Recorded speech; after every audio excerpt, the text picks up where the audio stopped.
Okay, இன்னைக்கு ionic equilibrium continue பண்ணலாம். So last கிளாஸ்ல வந்து நம்ம ionisation of weak acids, Ostwald dilution law வரைக்கும் பார்த்தோம். ஓகே, ஸோ இன்னைக்கு நம்ம வந்து இந்த சாப்டர் கண்டினியூ பண்ணலாம். So today we are going to study common ion effect. Common ion effect. So first நான் டெஃபினேஷன் எழுதிடுறேன், அதுக்கப்புறமா வந்து நான் எக்ஸ்பிளைன் பண்றேன். When a salt of weak acid is added to acid itself, the dissociation of weak acid is suppressed.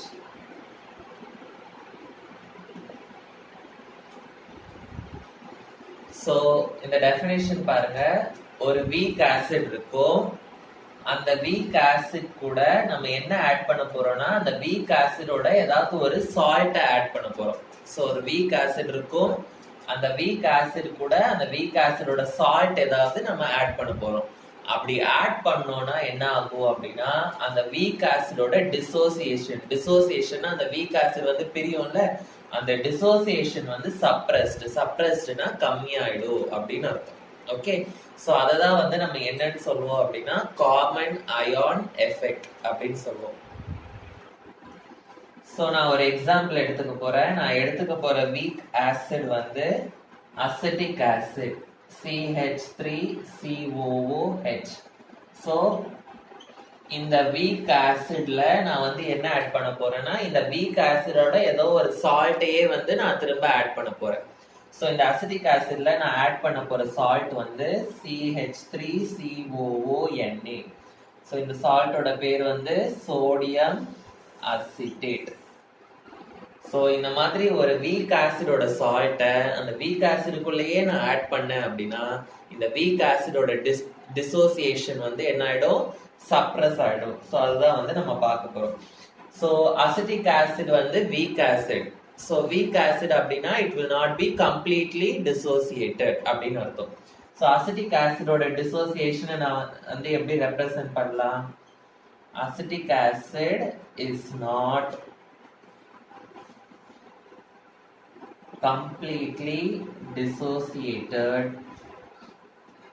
Okay, yeah, it is not completely dissociated na, it is a weak acid. நம்ம already படிச்சிருக்கோம், strong acid னா complete dissociation will take place, weak acid ல complete dissociation does not take place.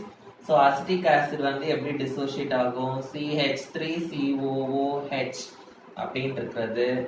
So aqueous னா in the presence of water என்ன ஆகும் அப்படின்னா CH3COO plus H plus அப்படின்னு ஆகும். ஓகே, சோ அப்படின்னா இந்த சிம்பிளுக்கு என்ன அர்த்தம், ஈக்லிபிரியம்னா இது கம்ப்ளீட்டா டிசோசியேட் ஆகாது, மறுபடியும் இது ரெண்டும் சேர்ந்து it will form this one. Okay, so இது வந்து அசிட்டிக் ஆசிடோட டிசோசியேஷன்.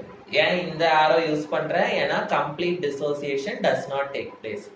ஆனா சோடியம் அசிட்டேட் வந்து ஒரு சால்ட்டை வந்து நம்ம தண்ணியில மிக்ஸ் பண்ணும்போது it will undergo complete dissociation. Okay, so sodium acetate undergoes complete dissociation. So sodium acetate ஓட dissociation நான் வந்து எப்படி represent பண்றேன்னா CH3COONA gives. So இந்த arrow mark யூஸ் பண்றேன். So இந்த arrow mark யூஸ் பண்ணா it is undergoing complete dissociation அப்படின்னு அர்த்தம். So it will form CH3COO plus Na plus. So இதுல இருந்து என்ன தெரியுது, ஸோ இந்த வீக் ஆசிட் டிசோசியேட் ஆனாலும் நமக்கு வந்து CH3COO மைனஸ் அயான்ஸ் ஃபார்ம் ஆகுது. இந்த சால்ட் டிசோசியேட் ஆகும்போதும் எனக்கு வந்து CH3COO மைனஸ் அயான் வந்து ஃபார்ம் ஆகுது. ஸோ அதை ஃபர்ஸ்ட் ஒரு பாயிண்டா எழுதிக்கலாம். The concentration of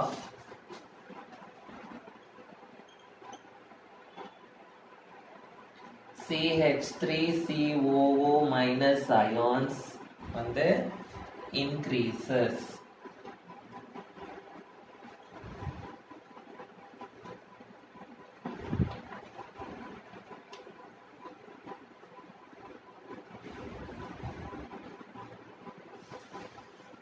நம்ம 11th வந்து பிசிக்கல் அண்ட் கெமிக்கல் ஈக்விலிபிரியம் அப்படின்னு ஒரு சாப்டர் பார்த்திருக்கோம்.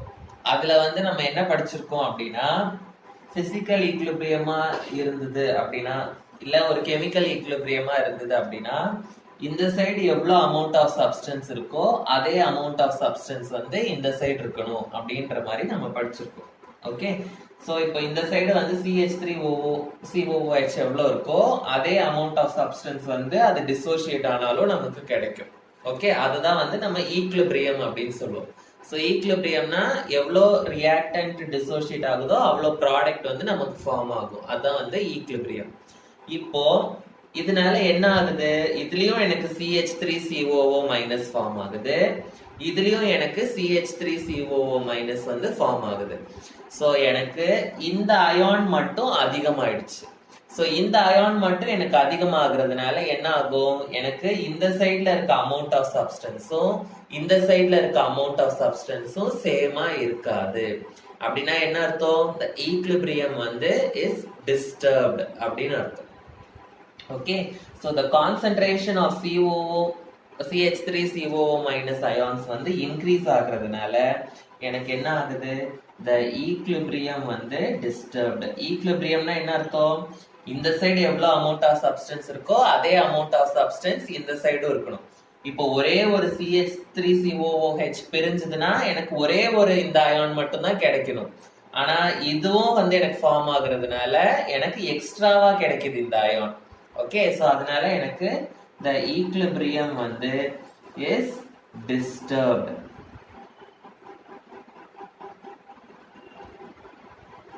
ஓகே, இப்போ நம்ம 11th லீச்-ஹார்ட்லியர்ஸ் பிரின்சிபல் அப்படின்னு ஒண்ணு படிச்சிருப்போம்.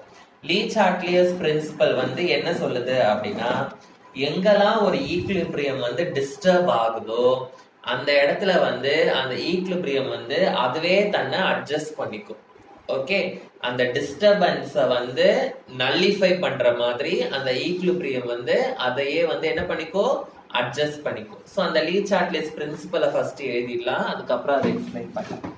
So according to Le Chatelier's principal,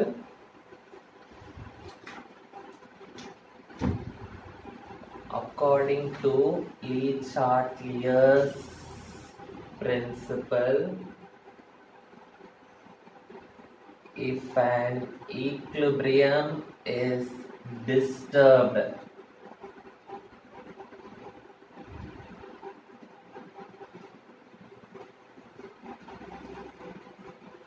it adjusts itself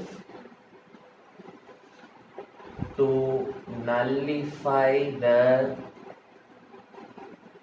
effect, or it nullifies the stress. So அந்த டிஸ்டர்பன்ஸை வந்து நல்லிஃபை பண்ற மாதிரி அதுவே வந்து அதை வந்து என்ன பண்ணிக்கும் அப்படின்னா அட்ஜஸ்ட் பண்ணிக்கும். ஓகே, ஸோ என்ன ஆகும், இங்க வந்து CH3COO மைனஸ் அயான்ஸ் வந்து இன்க்ரீஸ் ஆகுது. கரெக்டா? சோ இந்த CH3COOH அப்படின்றது வந்து எப்படி டிசோசியேட் ஆகுது, CH3COO minus and H plus dissociate ஆகுது. ஆனா எனக்கு CH3COO மைனஸ் அயான்ஸ் வந்து இன்னொரு சால்ட் மூலமாவும் எனக்கு அதே அயான் கிடைக்கிறதுனால எனக்கு என்ன ஆகுது, இந்த அயான் வந்து இன்க்ரீஸ் ஆயிடுது. சோ அப்ப எனக்கு இந்த ஈக்விலிபிரியம் வந்து டிஸ்டர்ப் ஆகுது. ஏன் இந்த ஈக்விலிபிரியம் டிஸ்டர்ப் ஆகுது, இந்த அயான் வந்து இன்க்ரீஸ் ஆயிடுச்சு, அதனால எனக்கு வந்து ஈக்விலிபிரியம் வந்து டிஸ்டர்ப் ஆகுது. சோ இந்த ஈக்விலிபிரியம் நல்லிஃபை பண்றதுக்கு என்ன ஆகும் அப்படின்னா, இந்த எக்ஸஸா வர இப்போ இந்த சைடு வந்து அமௌண்ட் இன்க்ரீஸ் ஆன மாதிரி, சோ அப்ப என்ன ஆகணும், எனக்கு இந்த சைடும் எனக்கு அமௌண்ட் வந்து என்ன ஆகணும், சேம் ஆகணும், இன்க்ரீஸ் ஆகணும். சோ இந்த எக்ஸஸா இருக்கிற CH3COO மைனஸ் வந்து இந்த H பிளஸ் கூட சேர்ந்து அகைன் இந்த CH3COOH வந்து ஃபார்ம் ஆகும். ஓகேவா? So the excess CH3COO minus to nullify the stress, அது என்ன பண்ணும், it will react with the H plus and it will again form CH3COOH. ஓகேவா? சோ அந்த CH3COOH வந்து எவ்வளவுதான் பிரிஞ்சாலும் இந்த எக்ஸஸ் ஆஃப் இருக்கிற அயான் வந்து அகைன் இந்த H plus கூட சேர்ந்து CH3COOH வந்து ஃபார்ம் ஆயிடும். சோ இதனால என்ன ஆகுது, இந்த வீக் ஆசிடோட டிசோசியேஷன் வந்து சப்ரஸ் ஆகுது. சோ இததான் வந்து நம்ம என்னன்னு சொல்லுவோம் அப்படின்னா காமன் அயான் எஃபெக்ட் அப்படின்னு சொல்லுவோம். சோ காமனா ஒரு அயான் இருந்ததுன்னா இந்த வீக் ஆசிடோட டிசோசியேஷன் வந்து சப்ரஸ் ஆகும். சோ அதுதான் வந்து என்னது, common ion effect. Okay, so இப்போ அதுக்கு நோட்ஸ் எழுதிடலாம். The excess CH3COO minus வந்து combines with H plus to form CH3COOH. Okay, so இது வந்து எதனால இப்படி ஃபார்ம் பண்ணுது, to maintain the equilibrium. So equilibrium வந்து போகக்கூடாது. So to maintain the equilibrium வந்து it will do like this. Okay, so இந்த மாதிரி பண்ணா என்ன ஆகும், இந்த CH3COOH ஓட டிசோசியேஷன் வந்து சப்ரஸ் ஆகும். So thus the dissociation of CH3COOH is suppressed. So அதனால என்ன ஆகும், இதுதான் வந்து காமன் அயான் எஃபெக்ட். ஸோ காமனா ஒரு அயான் இருக்கும்போது the dissociation of weak acid is suppressed. So this is called as common ion effect. So common ion effect na என்னன்னு புரிஞ்சிருக்கும்னு நினைக்கிறேன். So next topic வந்து buffer solution.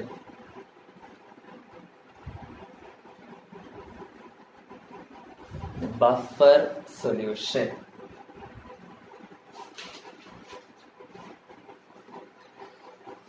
நம்ம blood எடுத்துக்கலாம். நம்ம bloodல வந்து நிறைய reactions நடக்குது. ஓகேவா?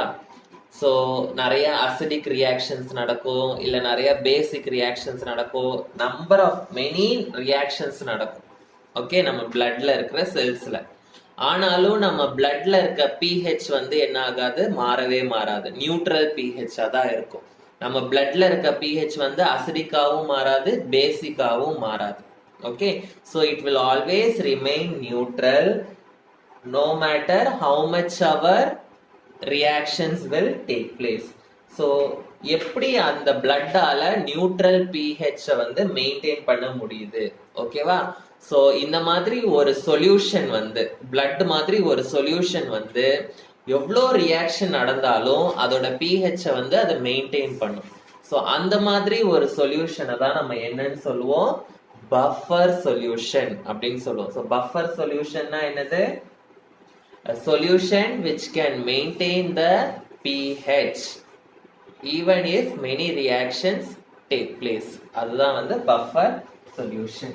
ஓகே, ஸோ அது வந்து எப்படி அந்த pH மெயின்டைன் பண்ணுது அப்படின்னா அது வந்து சில அட்ஜஸ்ட்மெண்ட்ஸை உள்ள மேக் பண்ணும். அந்த அட்ஜஸ்ட்மெண்ட்ஸை வந்து நம்ம என்னன்னு சொல்லுவோம், பஃபர் ஆக்ஷன் அப்படின்னு சொல்லுவோம். ஸோ பஃபர் சொல்யூஷன்னா என்ன, பஃபர் ஆக்ஷன்னா என்ன, எல்லாத்தையும் வந்து நம்ம படிக்கலாம். Okay, so first so buffer அப்படின்னா என்னன்னு எழுதிக்கோங்க. Buffer is a solution which consists of a mixture of weak acid and its conjugate base. So bufferல என்ன இருக்கும்? Buffer solution என்ன? It is a solution of weak acid and அந்த weak acid ஓட conjugate base. அப்படி இல்லாட்டி we can say conjugate acid base pairs எப்படின்னு நான் சொல்லியிருக்கேன் already. Okay, so weak acid and அதோட conjugate base இருக்கும்.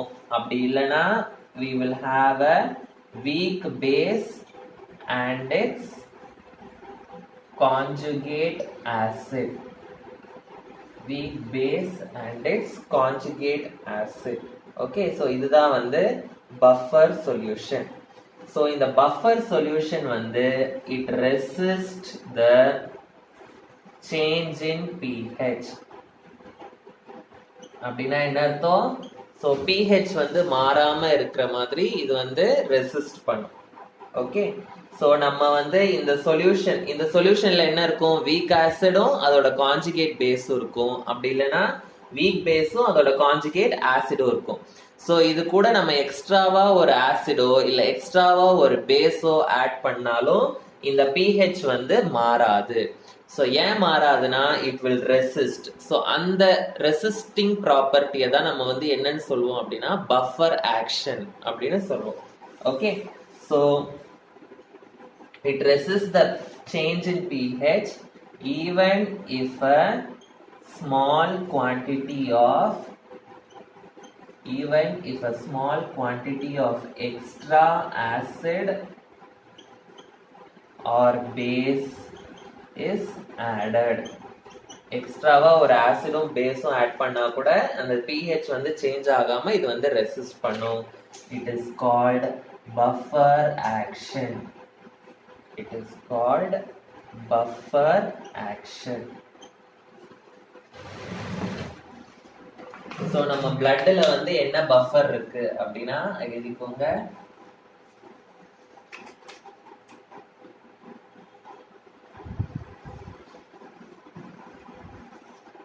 நம்ம bloodல வந்து blood has a buffer.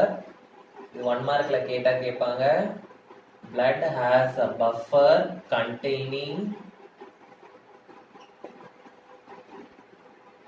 carbonic acid H2CO3 and its conjugate base. Carbonic acid வந்து weak acid. So weak acid அதோட conjugate base HCO3 minus. Okay, so conjugate acid base pairs என்னன்னு தெரியும்னு நினைக்கிறேன். So H2CO3 வந்து water கூட இது பண்ணா என்ன ஆகும்? இது வந்து என்ன ஆகும்? இது எப்படி பிரியும்? H plus and HCO3 minus அப்படின்னு பிரியும். இந்த H plus வந்து H2O கூட சேர்ந்து என்ன ஆகும்? H3O plus மாறும் plus HCO3 minus. So நம்ம bloodல இருக்கிறது இந்த acid 1 and இந்த base 1. Okay, so இந்த conjugate acid base pair தான் வந்து நம்ம bloodல இருக்குன்னு அர்த்தம். Okay, so there are two types of buffer solutions. So first one வந்து acidic buffer solution, next வந்து basic buffer solution. Acidic buffer solution na it contains a solution. It is a solution containing acidic buffer. So acidic buffer na enna irukum? Acid irukum. It is a solution containing weak acid and its salt. Weak acid and its salt. Example வந்து acetic acid. Acetic acid is a weak acid and அதோட salt CH3COONA. So இந்த சொல்யூஷனை வந்து acidic buffer solution அப்படின்னு சொல்லுவோம். So next வந்து basic buffer solution. Basic buffer solution na solution containing weak base and its salt. Okay, so solution containing weak base and its salt. So example வந்து NH4OH, ammonium hydroxide is a weak base and அதோட salt ammonium chloride. Okay, so இது வந்து example for basic buffer solution. So the next topic வந்து buffer action. Buffer action. Buffer action நான் என்ன சொன்னேன்? Buffer சொல்யூஷன்ல நம்ம எக்ஸ்ட்ராவா என்ன ஆசிடோ இல்ல எந்த பேஸோ ஆட் பண்ணாலும் அதோட pH வந்து மாறாம இருக்கும். அதுதான் வந்து என்னன்னு சொல்லுவோம், பஃபர் ஆக்ஷன் அப்படின்னு சொல்லுவோம். ஸோ இப்போ நான் வந்து ஒரு பஃபர் சொல்யூஷன் எடுத்துக்க போறேன். அதுல நான் வந்து எக்ஸ்ட்ரா ஒரு ஆசிடோ இல்ல ஒரு பேஸோ நான் ஆட் பண்ண போறேன். அது ஆட் பண்ணாலும் எனக்கு வந்து அதோட pH மாறாது அப்படின்றத வந்து நான் ப்ரூவ் பண்ண போறேன். Okay, so அதான் நான் ப்ரூவ் பண்ண போறேன். So I am going to take a solution. So let us take a solution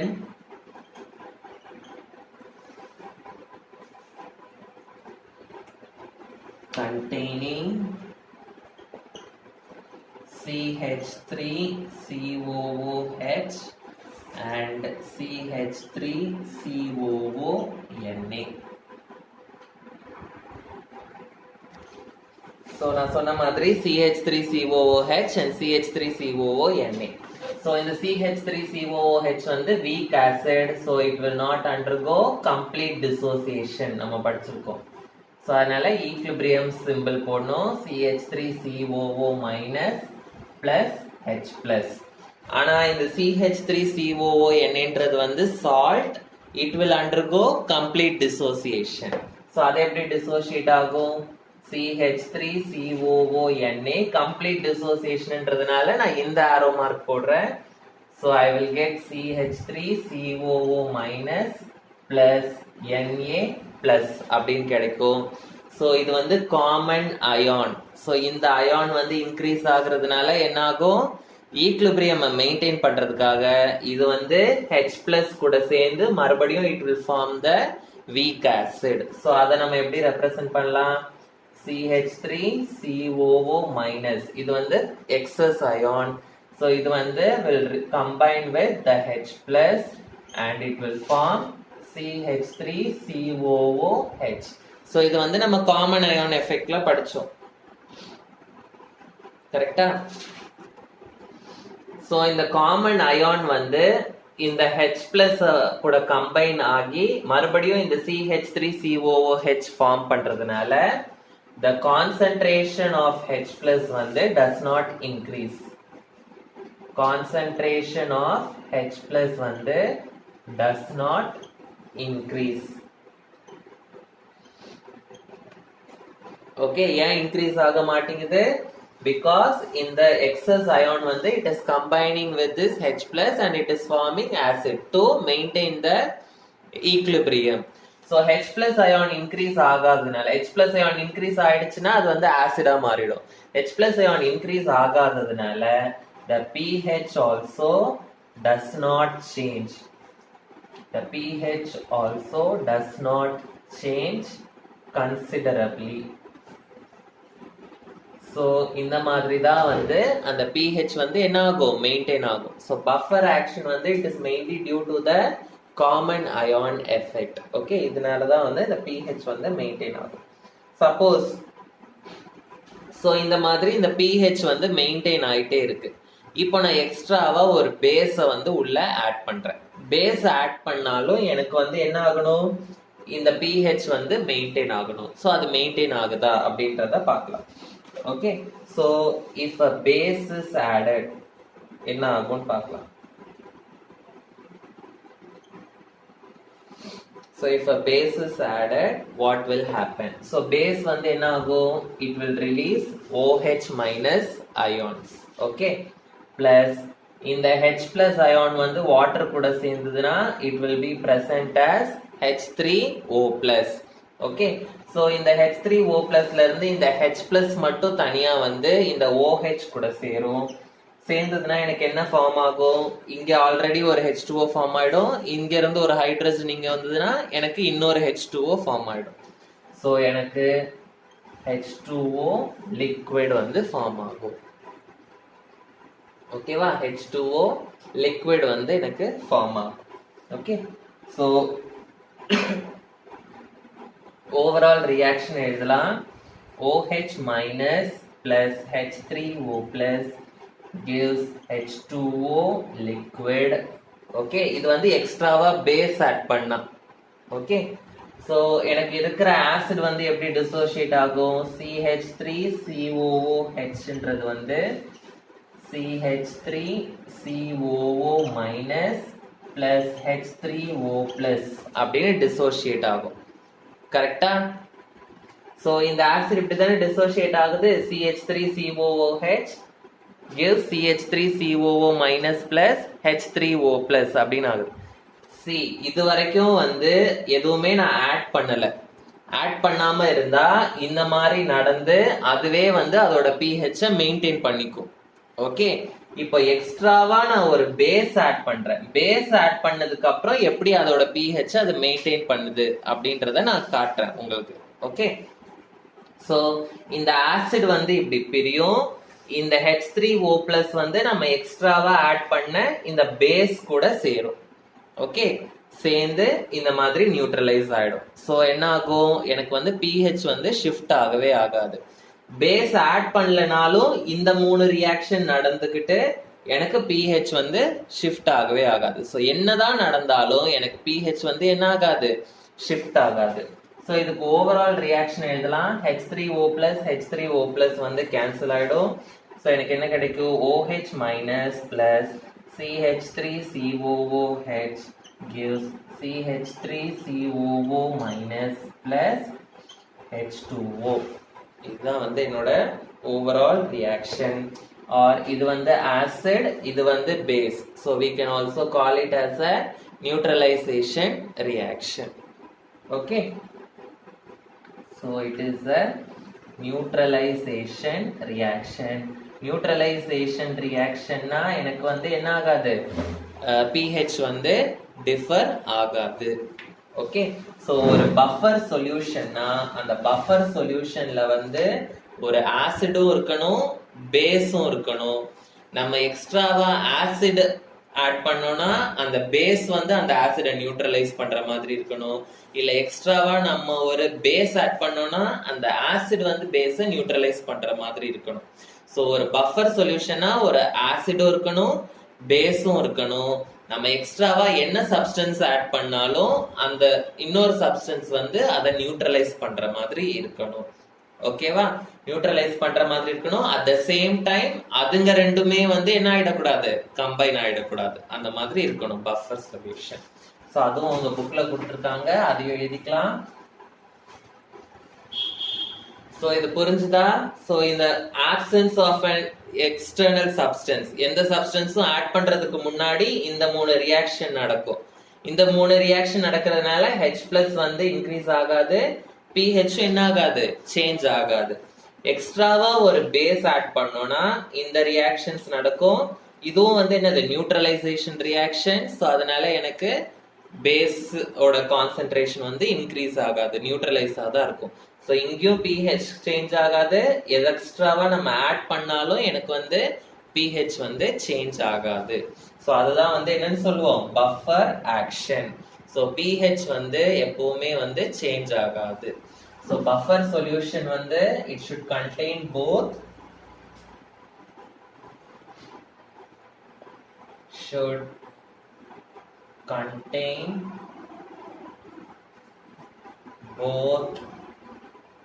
acid and base. Okay, yeah, it should have both acid and a base to neutralize the effect of the added acid or base. Okay, so to neutralize the effect of the acid and the base, and at the same time